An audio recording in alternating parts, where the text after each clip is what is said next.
Welcome to the Slop Temple. We pray this video helps. You start by cutting power and removing all cables. This prevents shorts and data loss. Once unplugged, flip the console so you can access the hard drive bay. Make sure the surface is soft to avoid scratches.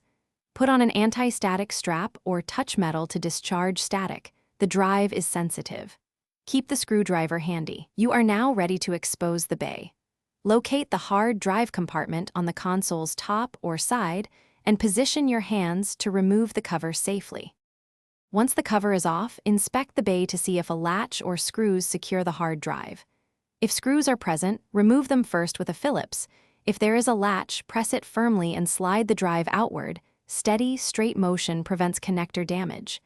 You want to keep the connector aligned, avoid twisting. If the drive feels stuck, stop and recheck for hidden fasteners. Place the drive on an anti-static surface once free, so you preserve connector pins and the enclosure. With the drive removed, put it in an anti-static bag and label it so you don't mix it up later. This protects the electronics. Reattach the bay cover and reconnect only power to confirm the console boots without the drive, which verifies no accidental damage occurred. If the Xbox won't boot or shows errors, power down, reseat the drive and check connectors for debris or bent pins. Make sure screws aren't loose. If problems persist, try the drive in another console or consult a repair technician. Thanks for watching.